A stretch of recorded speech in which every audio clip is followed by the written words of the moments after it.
All right. So hello everybody. Good afternoon and welcome to In Conversation, Being a Woman in Tech. So I know you're all going to want to go for lunch soon, but thank you for coming and joining us on this stage right now. So yes, I'm Stephanie. I am one of the writers at Tech in Asia Studios, and I am the moderator for your session today. So as the title of this panel implies, we are here today to talk about what it's like to be a woman in tech, and specifically what's it like to be a woman in tech here in Southeast Asia. I think the region has come far in improving our gender diversity and equality in the ecosystem, but we still have a ways to go. I think some numbers to give you some context. Female-founded startups raised just 18.3% of private capital in 2023, and only about 17.9% of decision makers at the region's investment firms are women.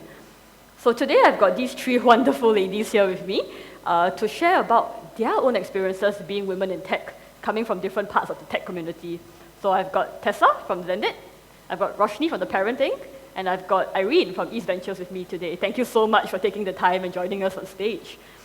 So I think before we get started and get into things, just to kick things off, could I get you guys to give a quick introduction about yourselves and your companies, what you do? Maybe you want to start first, Tessa? Sure. Hi, my name is Tessa. I'm CEO and co-founder at Zendit. Prior to Zendit, I actually worked as an investor, so in a private equity fund, or a few of them, for about 7 years. I now run operations for Zendit regionally and a few business lines, and yeah. Wonderful. Roshni? Hi, everyone. Firstly, I'm really happy to see so many women, but I'm more excited to see men in the crowd. So awesome. Thank you for sitting in a Woman in Tech panel. So my name's Roshni. I'm the CEO and founder of a company called The Parent Inc. In Southeast Asia, I'm more commonly known as the mom of moms. So I run the Asian Parent, which is the #1 application for pregnant moms and new moms. Unfortunately, I wish it was for new parents, but 99% of my audience are moms and women, so we got to change that. I also run physical retail stores called Mother's Work. I'm a distributor for a bunch of brands into Southeast Asia, like stroller brands like Stokke, Upper Baby, etc. Those of you who have kids would be very familiar with these brands. At the same time, I run direct-to-consumer brands. Most famous one is called Mama's Choice here in Indonesia. So really, really happy to be here and to speak about this panel. Wonderful. Irene? Hi, everyone. Very nice meeting you also. My name is Irene. So I represent East Ventures. We are a multi-stage investment firm. So we focus on investment from early stage up to growth stage as well. Our most investments focus in Indonesia, but we have other investments in Singapore, Vietnam, Philippines, and Thailand as well. So I personally joined East Ventures back in 2015. It's actually my first time job after I graduate from the university. Personally, I just recently become a mom and a recent customers of Roshni's products as well, both in Indonesia and Singapore. So very glad to be sharing with you all today. Awesome. Thank you so much, ladies, for that. So I think just to get us started on this conversation, just a very broad question, which is, the theme of the session today is being a woman in tech. What does that mean to you to be a woman in tech? What's the interpretation of this experience? Anyone go first? Maybe. So I think being a woman in tech is ultimately a story of grit and resilience and never saying no, right? And just charging forward. Oftentimes, women, we wait for an invite to sit on the table. But I think that if you're a woman in tech here in Southeast Asia, you need to say, I'm not waiting for an invite to the table. I'm going to build my own table and invite other women to sit on it. Yeah, I think for me, not only am I a woman in tech, but I'm a woman in fintech, which is even a more rare breed. I think throughout my career, whether it's been in investing or in fintech, oftentimes I'm the only woman or the only woman in leadership. So I think to me, what does it mean to be a woman in tech? I think it means to be a pioneer, to break glass ceilings, to be in the forefront of something that's not been discovered before, right? And for yourself, Irene? I think it's about being example because of the industry has so less women in it, and if you are part of it and you are setting examples for other women to participate as well. So a lot of the things that we do, a lot of breaking our own self-limits as well as part of that. And keeping in mind that you don't have to sacrifice a lot of values that you have to compete to be just for the male, but it's about finding your identity, but also being a good quality as well. All right, so nice, really different sort of angles, but I think all going back to the same thing, right? Of having that seat at the table and really stepping up and putting yourself out there, right? So I think maybe my next question is, do you feel that, being a woman in tech, right, has it made a difference to your journeys as founders and into your journey as an investor? Do you think you maybe come at things from a different point of view, or do you have a different lens that has really helped to shape your journey in a unique way? Anybody? Looking at you, Tessa. I think definitely finance and fintech, they're both traditionally very male-oriented careers. So I think to kind of show that a woman can be numbers-oriented or a woman can be strong at something that's very technical is extremely, extremely important. And especially, actually, we're coming to a time where I think actually the world is changing a lot. If you look at the statistics, I think recently I saw something from the Financial Times where there are more and more women in the workforce. Yep. There are in fact going to be more women in the workforce than there are men, right, of a certain age bracket. We're coming to a place where women are getting more and more educated, sometimes even more so than men. More women are going to university and everything else. So I think, it's very important to be kind of showing that, hey, not only can you begin to have your career, but to be able to get to a certain level and to be able to do certain jobs that are seen as male-oriented jobs. So I think very, very important. So for myself, I think it's boiled down to two things, right? So the first one is, how has a woman in tech affected me? I would say being a woman in tech has not been such a big impact in my life as much as being a mother in tech. So when I went through the motherhood journey, I think that was a much bigger fundamental shift. And that becoming a mom has actually made me a much better leader, which is quite interesting, right? Because a lot of times investors or anyone else that you meet around you goes, oh my gosh, she's gonna get pregnant, she's gonna be a mom, she's gonna slow down, she's gonna be like, 1/3 of what she was before. She's not gonna care about her business anymore, she's just gonna care about kids and her baby. But the fact of the matter is, being a mother and being a CEO is not mutually exclusive. You can be both. And being a mother has taught me how to be a much, much better CEO because I'm empathetic. I learned how to communicate. I learned to care about someone besides myself and really care about their journey and to look at things from their perspective. And all of this would not have been possible had I not embarked on this motherhood journey myself, because I've become so over-tuned to hearing someone else's need. Because as a mom, that's what you do, right? You always listen to your kids' needs. So I feel like that's had the biggest, most positive impact on my journey. And yet at the same time, when you speak to someone else, they often think that that's your handicap, the fact that you're a mom. But it's actually my greatest strength. Amazing, Rosh. So inspiring always to hear Rosh stories. But for me, I felt that, like sometimes I started as an associate level in my career at VC. And there are a lot of times when I attended board meetings, I felt that there are times when you have a question and you felt whether or not that comment worth sitting there in the board meetings itself. Because I felt I was young, I was new, I didn't learn finance at school, and I was a woman and I was a junior. So I felt that is kind of a doubt that is inside, and I talked to a couple of friends my age who sit in the investment professionals position that, because in the board meetings, they're probably this is not stereotyping, but the typical male they are very confident in their comment, very confident in the questions that they ask, it as if there's a worthy discussions to be in. And for women, sometimes you go there and you ask whether or not to ask that question, and sometimes you ended up not asking that questions to the table, to the room itself. So it's about breaking that barriers and understanding that your your point has a valid value in the conversation. And it actually can shape differently because sometimes we look at different factors, right? I felt that some of the discussions we had, for example, we talk about founders' compensations in the boardroom, right? There are factors that come in. Let's say that they just recently have kids, for example, and sometimes it involves those certain decisions making that we have to take. I felt women can add more colors to that understanding too. So there is, one is about like, we might have different viewpoint, but that viewpoint has important contributions as well in the discussion. Really bring a different sort of perspective to that landscape, I think, right? Yep.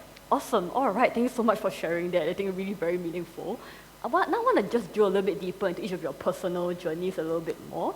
Maybe Irene, if we can just start with you, because you just mentioned, you started in VC, fresh out of university. I believe you were the youngest person to make partner at East Ventures, and you also were, and you also were like the first female partner at East Ventures, right? So what was that like, being this young woman in tech, talking to LPs? Did you face any biases? How did you respond to that?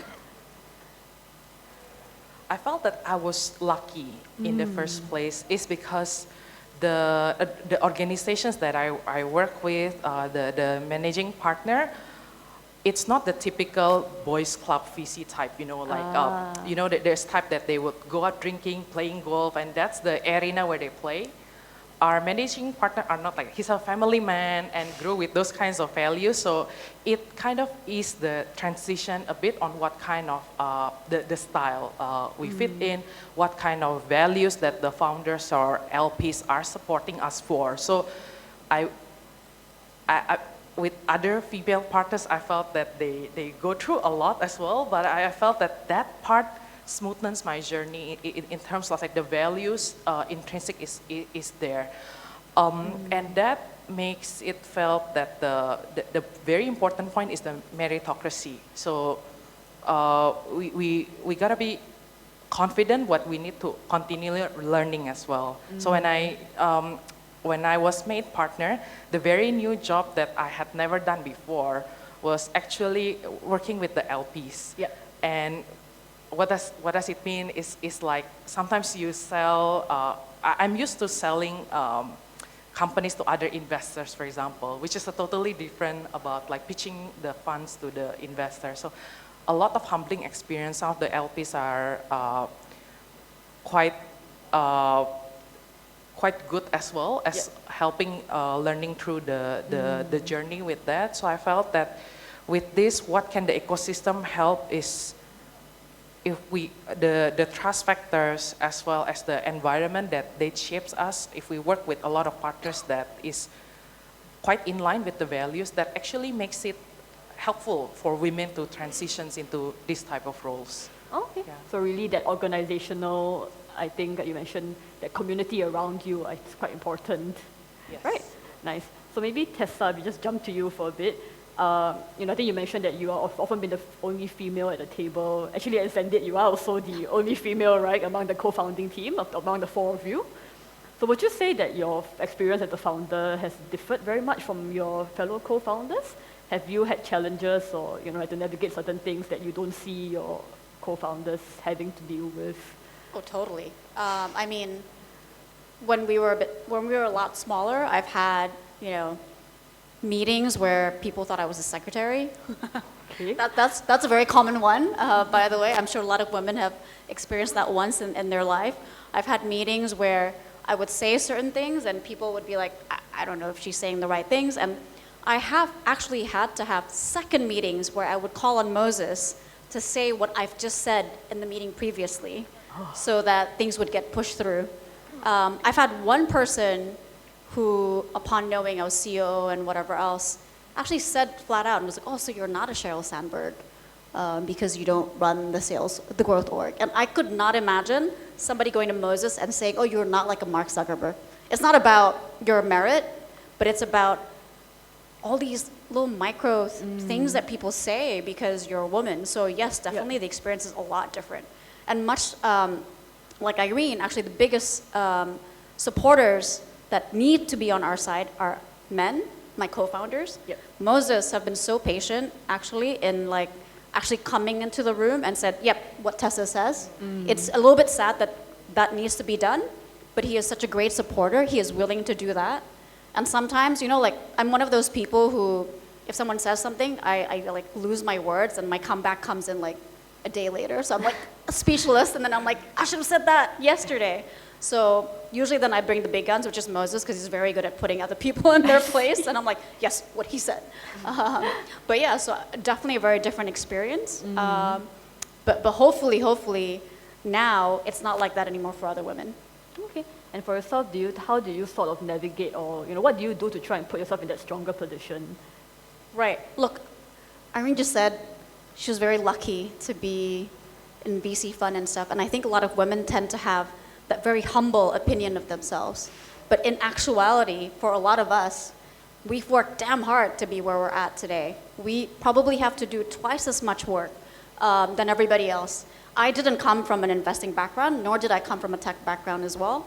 So for everything, we just have to be overly prepared. We have to study hard, put in the late nights to be able to get on par or even better than everybody else in the room.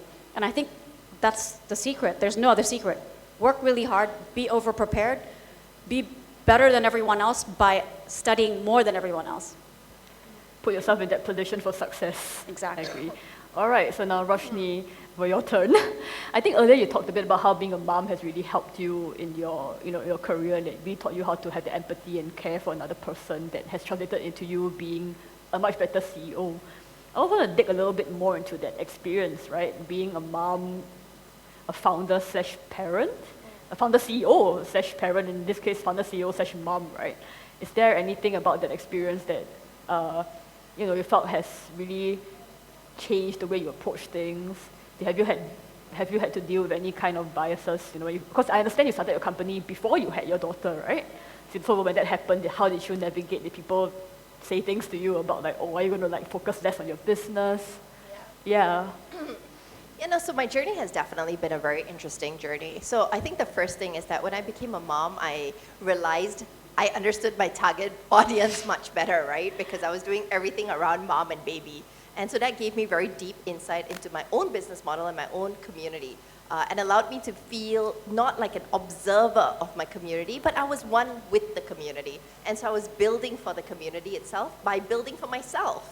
And because I was building for myself, so for example, when I built Mama's Choice, I was very particular about the ingredients I used in Mama's Choice, because I was not building for another mama. I was building for my baby. I was building for my kid, and I wanted the best ingredients possible. So I think being able to put my own personal desire and the kind of type A attitude I am and this overachiever into my own business has allowed it to have a bigger ripple effect, because it's of such a high quality, because I built it for myself. And the same way for the application. I remember we built the Asian parent application when I was pregnant, and I was building the application for myself. And I roped in my husband, who's a tech founder as well, and I made him QC my stuff, and I made him look at the product inside out, give me feedback, because he was very excited as well, because he was building for his kid too. So I think being able to build into our own experiences, to build products that people really want, was life-changing, because that wasn't the case before, because before I wasn't a mom when I first started the company. And so that's had a really positive impact. The other thing is that it allowed me not just to have empathy for my products, but be able to talk to investors and explain the need for it. And that was when I first started hitting a lot of hurdles. The first thing is that most VC partners, unlike the superwoman next to me, are not women. So they're generally men. And so they are so far away from women issues. But women are 50% of the population, and about 20% of us go through pregnancy. 100% of us have periods. 100% of us are going to go through menopause. So that's 50% of the world's issues, right? But VCs are only like maybe 5 to 10% female partners.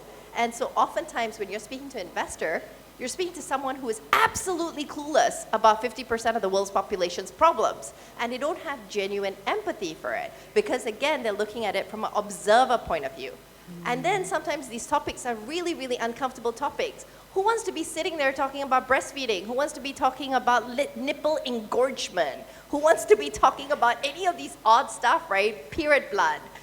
So for a lot of people, these are very uncomfortable words, and these are uncomfortable body parts. I've had an experience where I was sitting with an investor, a very prominent investor, and this broke my heart because one of my best-selling products is a nipple cream. So it's the Mama's Choice nipple cream, and it's it's fabulous because it has dates in it. So, it has natural healing, etc. And I was talking to this investor about how we use specific ingredients to make our nipple cream different from any other nipple cream available out there and why it works. And after about 4 or 5 minutes, he's like going red, right? And he's looking at me really uncomfortable. And then he said, hey, can you stop using the N word? And I said, N-word? What N-word? And I'm like, thinking my American side of me is going, oh my God, did I use that word? What? That doesn't sound like me. And then I was like, wait, you mean nipple? And he's like, yeah. Can you use another word? That word makes me feel uncomfortable. And I said, I don't know any other word for nipple. Tits? And so, you go through these kinds of experiences on a daily basis. Yep. Yeah, and I think you really, and how do you respond to that? Do you seek out, investors who are a bit more receptive? So at that point in time, I can tell you, I didn't handle it well, right? I froze because it was my first time experiencing something like that. He was uncomfortable, and him being uncomfortable made me uncomfortable, right? So I was just like, oh my God, will the floor just open up and like suck me in, right? And so I was just like, okay, and I started talking about something else, right? And I stopped focusing on core business products of mine. So I learned a lot from that experience because then I had time to reflect, and I said, how would I have answered this differently? What would I have done differently? And I think in such situations, it's about calling the person out. So I would have just been blatant with the person saying, what word would you like me to use for a body part that not just I have, but you have too? So, I put them back in these awkward situations, right? So why am I the one feeling awkward? Why are you not feeling awkward about making me feel awkward? So that's one, right? And then the second thing is, of course, by talking about it and by normalizing it. If I don't talk publicly about my experiences, nobody learns. And everyone then thinks it's okay to behave like this. But the fact is, it's not okay. And that's why it's important for us to be having panels like this where we can talk about things like this. Yep. Awesome thing. It's a very good point. We need to talk about these things a lot more, I think, so that we can address them.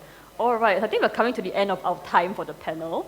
So I think one last question from me, so like a rapid fire round in this regard, is, so what's one thing that our audience can do today, right, to, well, first, to come from two different angles. If you're a young woman in tech today, what's one thing you can do to really put yourself in a better position?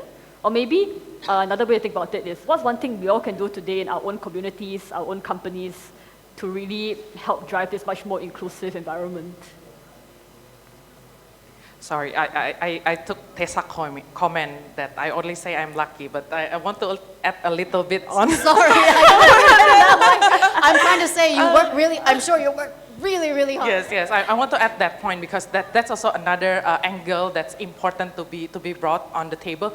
You do have to work really, really hard, and the challenge I was saying is because in the board meeting, when those are very aggressive male, then you have to find a way to have like a more quality, but without compromising the who you really are, right? So I think what happened after that was that every time I want to ask, I have questions, I sometimes watch videos on YouTube, how board meetings are run, and what type of questions, and maybe how I should shape it in line with what I would do rather than following what others. So by the time there are other male young partners that are promoted where I felt that I'm not going to copy whatever that they are doing. I'm going to find my own style, but in a very good quality. So underline, I think for investment professionals, I think my tips would be just be clear on your purposes.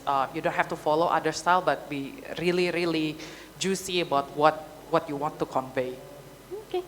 Rush, Tess, anyone want to share the... Yeah, so to the men in the room, I would say if you are in a capacity to hire, please try to go out there and be deliberate about interviewing women. The fact is that you're going to see a lot more men resumes than women resumes. And that's because there's so many things. Women have just been working for much shorter period of time than men. Most of us grew up in a generation where our moms weren't working. So we're the first generation of working women. So we don't have a lot of role models and we don't have history of having a lot of people working, especially here in Asia, women working. So we're creating our own strides, we're creating our own things, which also means you might not see as many women in senior leadership positions, but you can change that. So if you're a guy out there, try to make it easier, try to go out of your way and bring a woman in. As you can see from Melissa Irene, she works harder than any other male VC out there. Who's going to be sitting there watching YouTube videos on how to run board meetings? A woman, that's who. Okay, so that's to the guys. And to the other women out there, it's not a zero-sum game. Please bring another woman along on your journey. Women need to help other women out. It is our moral duty to do this. Amen. All right, and Tessa, you want to round us off? Yeah, so I think for me, for all you young women out there, speak up and stand up for yourself. What I see a lot is exactly, I think we're pointing out Irene as an example a lot, but it's it really is, it rings true. When I was a lot younger, I was very shy to ask questions. I was very shy to make a comment. We criticize ourselves a lot more as women, and I think a lot of this is because you're gonna hear a lot of like, no, you can't do that in your life, whereas men, people go, yeah, you go, you can do it. So there's a lot of discomfort, there's a lot of questioning. You're not as confident as men.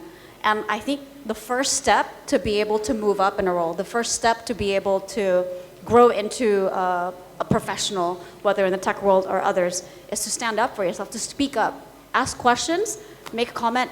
Everybody in the room, they're just trying their best as well, I think. So as long as you are confident in that, you know, you're in the right job, you should be able to stand up and speak up. Nice, awesome, and thank you so much for that, Tessa. All right, do you want to check, do we have time for take a couple of questions? One question.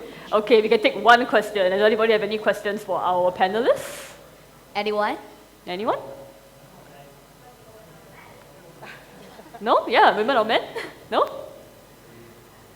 Anybody? Going once? Going twice?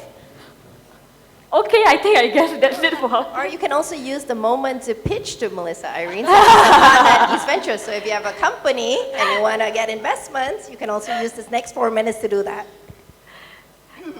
No? No takers? Oh yeah, yes, we've got one question here. Is it over there? Here or there? Okay.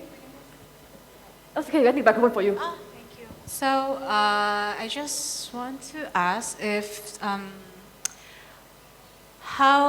what are difficulties that you found, or what are the differences that you found being a woman in tech like right now and compared to like 5 or 10 years ago? So I mean like based on your experience, what can we do and how would it fit into the current environment or whatever it is? Right, thank you. Maybe I'll start. I think 5, 6 years ago, especially if you're I always like to take people back on a flashback. 5, 6 years ago, it's not like today. There aren't so many tech companies. If you remember, Gojek just came out with an app. The idea of being in tech, there weren't so many of us. So I think it was very hard to even try to get in a room, you know, whether it be for meetings, whether it be to get chance in doing whatever. And now there's so many of us, there's so many tech leaders, and people no longer underestimate you because you're a woman or you're young. Everyone wants to take that chance because there are more and more of us out there innovating and rolling out new products that are cool. So I think this is the chance for you. This is your time. There's so many women in the workforce. There are so many opportunities in tech. If you think you can make it out there, this is your time to shine. Whether you want to start something new or you want to go and apply for a job, go do it. Go do it. All right. Roshni, Irene, do you want to add to that? I felt that in Southeast Asia, the development is not enough, but it's encouraging. In VC, there are more female partners. Afina, my colleague here, is a second female partner in East Ventures joining. But I felt that as our life stage changed, right? I felt there are different challenges for us. I think when we started young, we are single, work is our #1 priorities.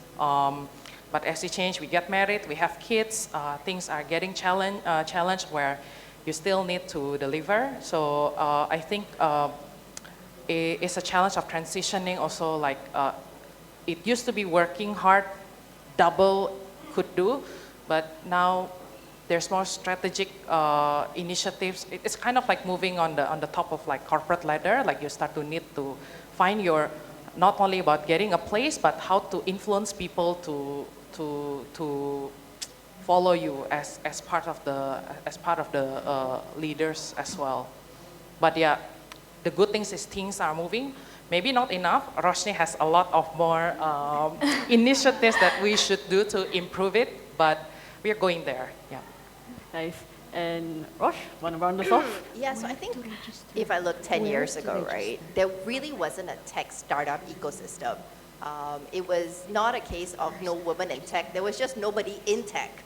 So startup wasn't even a real word, right? I remember 10 years ago when I first started, I started slightly more than 10 years ago, but there was no concept of startup. We were all small, medium enterprises, small companies, right? And so we were all trying to be flex and be bigger than what we are, than where we are today. So today it's cool to be in a startup. But I do think that, so that's one big key difference.